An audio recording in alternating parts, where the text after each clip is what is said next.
Bismillahirrahmanirrahim. Assalamualaikum warahmatullahi wabarakatuh. Selamat siang pemirsa Liberty. Pada siang hari ini Liberty bertemu kembali dengan beliau Kanjeng Gusti Pangeran Haryo Puger, salah satu putra dalem Sinuwun Pakubono ke-12 Keraton Kasunanan Surakarta Diningrat di Paseban makam Ki Ageng Henis yang ada di Pajang. Assalamualaikum warahmatullahi wabarakatuh. Waalaikumsalam warahmatullahi wabarakatuh. Nggih Gusti. Gusti, saya ingin menyoal masalah prameswari. Prameswari itu yang mengangkat siapa dan syaratnya menjadi prameswari itu gimana Gusti? Jadi begini,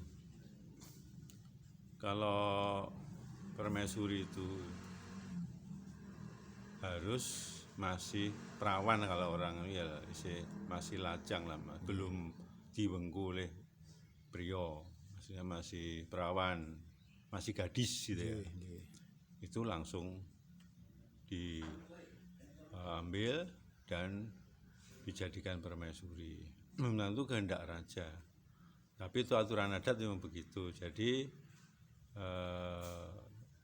tergantung rajanya yang milih perawan ngendi gitu loh. Cuman aturan adat harus perawan. Itu pernah juga saya diwejang sama BP12 cerita tentang prameswari kudu perawan. Saya kira beliau memang mengendapkan emosi anaknya barangkali gitu ya, sehingga dia sempat ngendiko itu bahwa permaisuri itu harus perawan gitu. Mungkin selain harus gadis atau perawan, mungkin ada yang lebih spesifik lagi Gusti? Itu paling spesifik. Kalau grade itu saya kira bobot di bebet monggo lah, bisa diatur sendiri, cuman tidak ada ras diskriminasi sebetulnya. Jadi contoh ketika BP3 mengangkat permaisuri juga orang dari desa, biarpun akhirnya termuak bahwa itu adalah turunan dari seorang pujangga keraton yang terahnya Yosodro dan naiknya itu sampai ke Brawijaya, kita kan nggak ngerti itu ya. Nggih Gusti, maaf nyuwun ngapunten. Kalau kemarin Sinuwun Pakubono ke-13 itu mengangkat istrinya menjadi prameswari atau permaisuri, itu gimana Gusti? Menurut adat sah nggak nih? Ya kalau ini ada ya jelas tidak sah. Jadi apapun itu batal demi adat, aturan adat. Jadi saya selama ini kan nggak banyak ngomong karena saya sendiri masih menjaga, tapi semakin saya jaga semakin amburadul ya. Saya harus meluruskan karena masyarakat ini buta betul, sehingga mudah diombang-ambingkan dengan masalah adat keraton, sehingga menjadikan kabur. Nah, bukan saya membuang beliau, tidak. Nah, tentu ada aturan-aturan lain yang kita sampaikan, seperti Sinuwun sudah melanggar adat itu tidak akan dibuang, ya dikebonke, artinya disepuhke gitu loh, tidak ikut-ikut urusan negara, semakin ruwet nanti. Nah, itu loh sebetulnya, hanya itu cetoni ngono gitu loh, bukan mengguang dia, enggak. Kecuali kalau Sinuwun itu memberontak dan segalanya itu bisa begitu, tapi zamannya kan udah beda, tapi adat masih berlaku. Ya wis, kamu kena aturan adat, diam bagus, supaya kamu berdoa dan ikut nyengkuyung yang benar-benar melalui aturan-aturan adatnya dijunjung, itu loh maksudnya. Berarti tegasnya pengangkatan Sinuwun Pakubono ke-13 terhadap istrinya sekarang yang menjadi Gusti Kanjeng Ratu Pakubono ke-13 itu demi hukum adat batal Gusti? Iya, kalau kita masih berbicara orang keraton, orang adat, yaitu tidak secara kasentanan ya, kerabat atau siapapun itu tidak dianggap benar, dan itu tidak gampangannya ya belum sah gitu. Dan harus Sinuwun menyadari itu, jangan memaksakan diri, tidak bagus. Gusti, kalau apa benar sih? Artinya keputusan raja adalah keputusan segala-galanya, Gusti. Salah besar. Salah besar, Gusti. Salah besar. Maka ada sebutan Sabdo Pandito Ratu. Raja itu punya ring konsultan yang memang ini akan dikeluarkan sebagai Sabdo Pandito Ratu. Pandito ini simbol dari konsultan yang memang valid dalam mengolah data untuk supaya tidak terjadi masalah. Maka muncullah Sabdo Pandito Ratu, datang ke Wala Wali. Tapi kalau raja sendiri absolut, ya kalau sudah Sabdo Pandito Ratu itu sudah absolut. Tapi kalau belum ya belum ada konsultasi, belum kesepakatan semuanya, ini tidak bisa dibenarkan. Jadi memang kecuali tidak dalam kondisi yang normal ya. Ini kan saya anggap keraton ini tidak dalam keadaan yang normatif, tidak normal, sehingga boleh dikatakan, saya katakan tulis stagnan itu pada wae karo status quo, selesai, nggak bisa apa-apa sebetulnya. Ya yuk kita rembukan, ya perlu sidang adat itu. Hanya sidang adat itu harus semuanya harus putra-putri dalam tuh ya. Selain itu nggak boleh. Yang terdekat itu, tetapi kalau ada ya semua dari dinasti itu ada perwakilan. Saya kira mereka sudah tahu semua, Maka ini tidak bisa benar aku. Nah, saya juga tidak akan benarkan saya, tapi ini begitulah sirkulasi regulasinya keraton ini kayak ngono kuwi. Yang namanya raja tidak absolut. Raja itu punya konsultan. Gusti, berarti pengangkatan Sinuwun Pakubuwono ke-13 terhadap Prameswari batal demi adat. Iya, otomatis kan? Kalau pengangkatan putra mahkotanya bagaimana, Gusti? Ikut rangkaian. Termasuk gagal juga, Gusti? Iya, no. Makanya saya ngomong kalau Sinuwun ini gagal, ya sudah. Ya sudah. Jadi saya sudah meringatkan jangan dipaksakan. Itu jangan dipaksakan. Ini enggak baik. Saya hanya gitu meringatkan gitu aja, tapi ya, tidak karena merasa penguasa ya nekat saja, tapi adat kan tidak bisa dipaksa. Aturan angger-angger tidak bisa. Masa kita melanggar undang-undang keteke wae ora iso. Saya sebagai dinasti Mataram ya saya harus ngomong. Semakin tidak jelas saya ngomong supaya jelas gitu loh. Tadi Gusti sempat ngomong Sinuwun pernah berperkara masalah hukum. Tadi gimana ceritanya?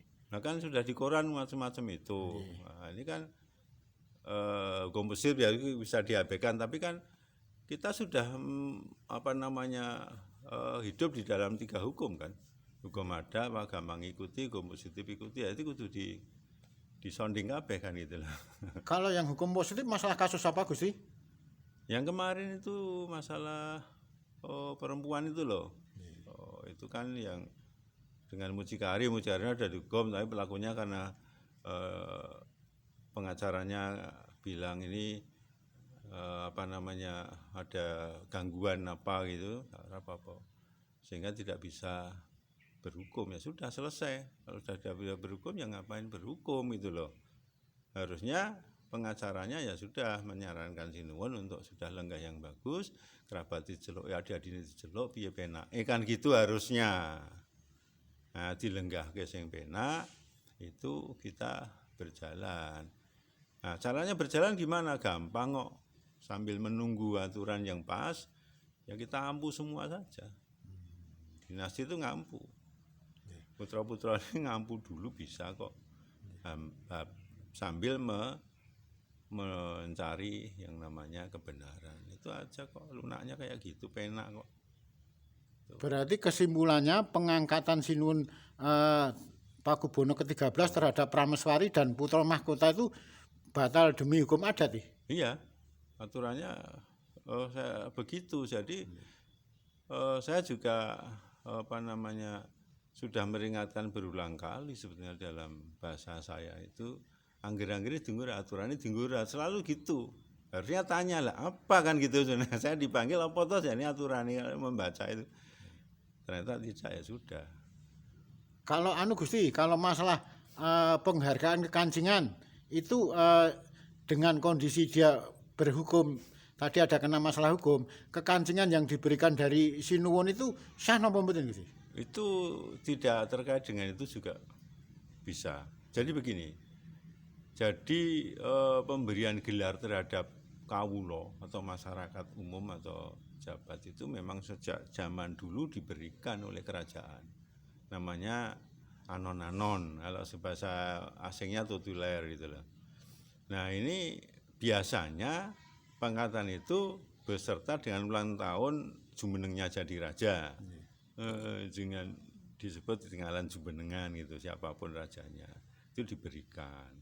Nah itu hanya memberikan acara, hanya memberikan acara bahwa ada wisuda, Sinuwun sudah mengiyakan. Yang mengesahkan tanda tangan itu ada grade tertentu memang harus dikontrol oleh Sinuwun. Terakhir W12 begitu. Itu laporan saya dulu. Nanti tandanya aja, cik ya, cilik tidak gitu loh. Jadi yang tanda tangan pejabat yang bersangkutan, nek sentono ya kasentanan. Nah, nek birokrasi ya parentah keraton kan begitu. Keputren ya pengageng parentah keputren. Nah, malah kemarin pernah 3 itu, sekretariat juga ikut tanda tangan, parentah juga tanda tangan. Nah, itu kalau sentono ya sentono, sekretariat ikut gitu loh. Jadi semua ikut mengesahkan. Nggih Gusti, kalau misalnya salah satu putra dalem Sinuwun Pakubono ke-12 memberikan kekancingan kepada kawula itu boleh nggak Gusti? Ya sebetulnya nggak boleh, hanya menjadi perantara. Jadi kalau saya punya teman, kita laporkan ini pada keraton, ada penobatan anon-anon, itu nanti tinggal instruksinya kerajaan gimana, ya harus dipaske karo situasinya dia di masyarakat itu gimana. Nah itu harus dipantes lah, disesuaikan supaya dia tidak kebebanan, juga tidak menimbulkan masalah. Jadi kalau keraton itu memberikan, ya putra dalamnya hanya membawa orang, tidak mengesahkan sendiri sebetulnya, nggak bisa. Nah tapi karena situasi ini keratonnya juga amburadul kang ini, ya kabeh rumangsa bisa, saya ya monggo. Cuman aturan yang sebenarnya sebetulnya hanya membawa sampaikan keraton, tapi kan keraton sendiri dalam kondisi yang tidak bisa berhukum lah bahasanya kan gitu, dianggapnya gitu, semua merasa bisa itu. Tapi nanti ketika keraton ini normal, ya saya kira ini perlu nanti ada pemutihan, tidak masalah kalau saya, karena masyarakat kan butuh juga pengakuan adat, monggo. Tapi nanti pada waktu keraton ini sudah normal, ya segera kita umumkan untuk registrasi, bahasanya daftar ulang. Mungkin Gusti ada pesan singkat terhadap masyarakat Kota Solo dengan adanya konflik keraton ini Gusti? Ya masyarakat Solo